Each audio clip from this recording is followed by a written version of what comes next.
అన్నదాతలకు ముఖ్యమంత్రి రేవంత్ రెడ్డి షాక్ ఇచ్చినట్లుగా తెలుస్తోంది. మరొక వైపు రైతు భరోసా నిధులు అందుకోబోతున్నటువంటి లబ్ధిదారులు ఇప్పుడు మరి కాస్త తగ్గేటువంటి అవకాశాలు కూడా కనిపిస్తున్నాయి.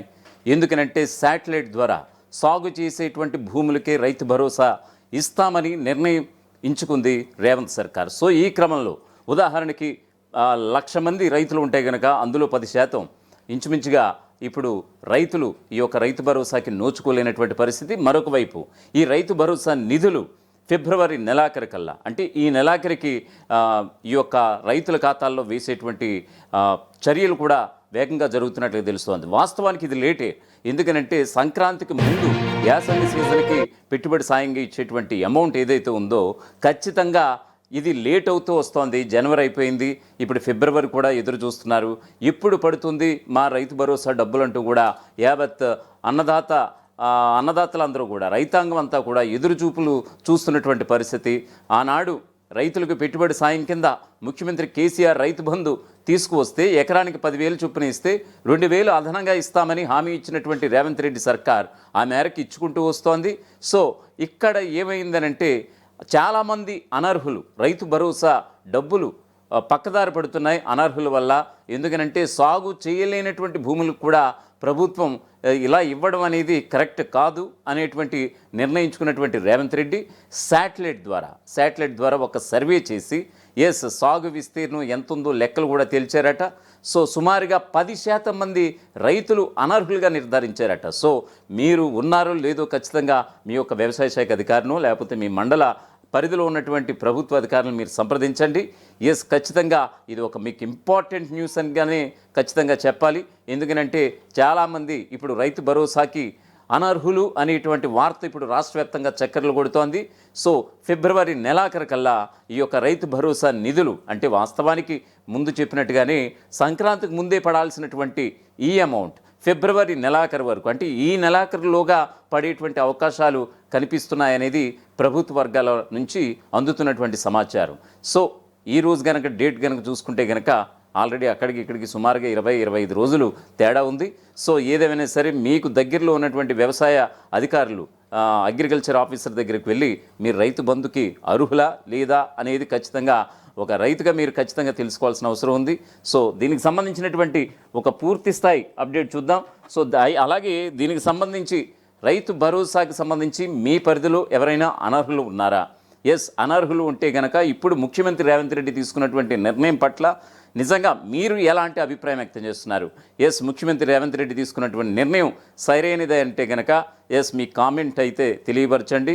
లేదు సరైనది కాదు, నిజంగా వ్యవసాయాన్ని నిజంగా దూరం చేసేస్తున్నారు, రైతులకి అసలు ఏమీ చేయట్లేదు అనేటువంటి ఒక భావన ఉంటే కనుక అది కూడా కామెంట్ రూపంలో తెలియజేసే పరిస్థితి తెలియజేయండి. సో కామెంట్ బాక్స్లో మీ యొక్క అభిప్రాయాన్ని అయితే వెల్లడించండి. అయితే దీనికి సంబంధించినటువంటి ఒక పూర్తిస్థాయి అప్డేట్ చూద్దాం. ఒకప్పుడు రైతులు పెట్టుబడి కోసం వడ్డీ వ్యాపారస్తుల వద్ద డబ్బులను అధిక వడ్డీకి తెచ్చి సాగు చేసేవారు.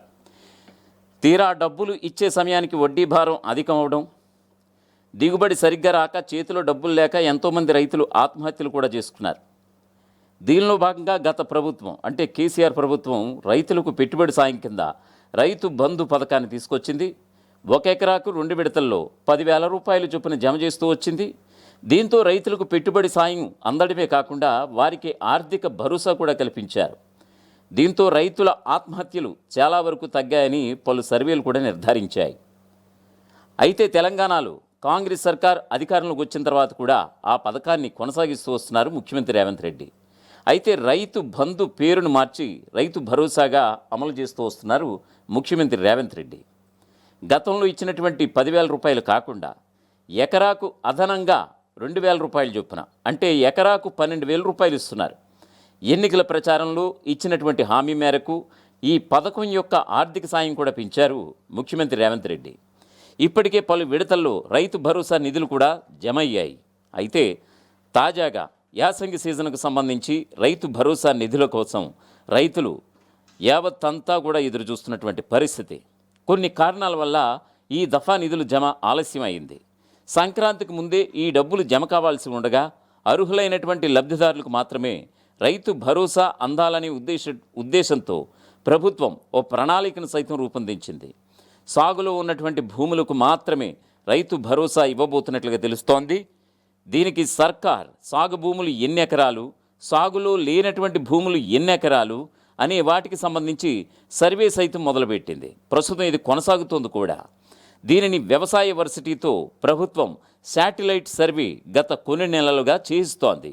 గ్రామాల్లో దాదాపుగా 10,000 రెవెన్యూ గ్రామాల్లో మ్యాపుల ఆధారంగా సాగు పంటల వివరాలను జయశంకర్ అగ్రికల్చర్ యూనివర్సిటీ నమోదు చేసింది. ఫిబ్రవరి 6వ తేదీన దీనికి సంబంధించినటువంటి నివేదికను ప్రభుత్వానికి కూడా అందించబోతోంది. అయితే ఈ సర్వేలో దాదాపు 10% వరకు సాగు భూముల్లో పంటలు వేయలేదని కూడా తేలింది. ఆ రైతులకు యాసంగి రైతు భరోసా నిధుల జమను నిలిపివేయాలని ప్రభుత్వం నిర్ణయించినట్లుగా తెలుస్తోంది. అలాగే ప్రస్తుతం పంట సాగు చేస్తున్నటువంటి భూములకు మాత్రమే రైతు భరోసా నిధులు రైతుల అకౌంట్లలో జమ చేయనున్నట్లుగా సమాచారం. సర్వే వివరాల మేరకు ఫిబ్రవరి చివరి వారంలో రైతు భరోసా నిధులను జమ చేయబోతున్నట్లుగా తెలుస్తోంది. వానాకాలం సీజన్లో దాదాపు 69 లక్షల మంది రైతులకు రైతు భరోసా అందించగా ఈసారి ఆ సంఖ్య చాలా వరకు తగ్గబోతోంది. శాటిలైట్ సర్వే ఆధారంగా సాగు చేయని రైతుల వివరాలను సేకరించి ప్రభుత్వం వీరికి రైతు భరోసా నిధులను నిలిపివేయబోతున్నట్లుగా తెలుస్తోంది. ఖచ్చితంగా ఈ యొక్క ప్రభుత్వం తీసుకున్నటువంటి ఈ నిర్ణయం పట్ల మీ యొక్క కామెంట్ అయితే తెలియజేయండి. ఎందుకంటే చాలామంది రైతు భరోసా డబ్బులు వస్తాయని యావత్ రైతాంగం కూడా రాష్ట్ర వ్యాప్తంగా కళ్ళు కాయలు కాచేలా ఎదురు చూస్తున్నటువంటి పరిస్థితి. సో మీకు తెలియకుండానే ఖచ్చితంగా జయశంకర్ ఖచ్చితంగా ఈ యొక్క యూనివర్సిటీకి సంబంధించి వ్యవసాయ యూనివర్సిటీతో అనుసంధానం చేసుకుని ఒక GIS ఒక టెక్నికల్ అధునాతనమైనటువంటి టెక్నాలజీతో కూడినటువంటి సర్వే శాటిలైట్ సర్వే. సో ఈ యొక్క శాటిలైట్ సర్వే ద్వారా రాష్ట్ర వ్యాప్తంగా 10 రెవెన్యూ మండలాలుగా చూసుకుని ఎక్కడెక్కడ సాగు చేస్తున్నారు, ఎక్కడెక్కడ సాగు చేయట్లేదు అనేటువంటి వివరాలు కూడా ఆల్రెడీ ఎప్పటికప్పుడు సేకరిస్తున్నారు. ఫిబ్రవరి 6వ తారీఖునే దీనికి సంబంధించి లాస్ట్ డేట్.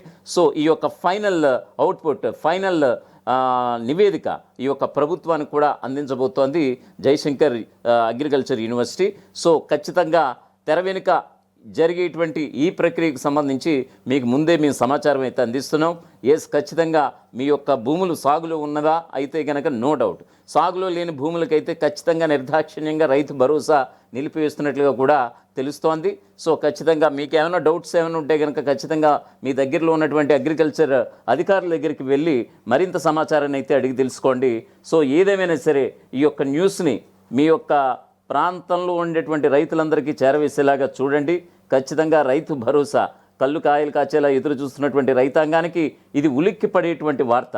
ఎందుకంటే చాలామంది 69 లక్షలు గత వానాకాలం సంబంధించినటువంటి రైతు భరోసా నిధులకు సంబంధించి దాదాపు 69 లక్షల మంది రైతుల ఖాతాల్లో వేసినటువంటి పరిస్థితి. కాకపోతే ఇప్పుడు 69 లక్షలు సంఖ్య ఉండదు. ఖచ్చితంగా మేబీ 59-60 లక్షలు కూడా పడిపోయేటువంటి అవకాశాలు కూడా కనిపిస్తున్నాయనేది ప్రభుత్వ గణాంకాలను బట్టి తెలుస్తోంది. మరి చూడండి, మరి దీనికి సంబంధించి మొత్తం ఏమైతే ఇంపార్టెంట్ న్యూస్ ఇది. ఖచ్చితంగా వ్యవసాయానికి సంబంధించి రైతు భరోసా నిధులు ఎప్పుడు పడతాయని అనుకుంటే కనుక ఫిబ్రవరి నెలాఖరికి వెళ్ళిపోయినటువంటి సందర్భం. జాప్యం ఎందుకు జరుగుతుంది అని అంటే కనుక ప్రభుత్వం కూడా వివరణ ఇచ్చుకున్నటువంటి సందర్భం. శాటిలైట్ సర్వే జరుగుతోంది అనేటువంటి ఒక మాట అయితే వచ్చింది. సో ఖచ్చితంగా మీ భూములు సాగులో ఉన్నాయా లేవా అనేది మీకు వదిలేస్తున్నాం. ఖచ్చితంగా లేవని అనుకుంటే కనుక ప్రభుత్వం దృష్టిలో వాళ్ళు రైతు భరోసాకి అనర్హులు అనేటువంటి మాట అయితే చాలా స్పష్టంగా వచ్చేస్తోంది. అసలైన తొలి వెలుగు. ఫాలో వాట్సాప్ @తొలి వెలుగు official.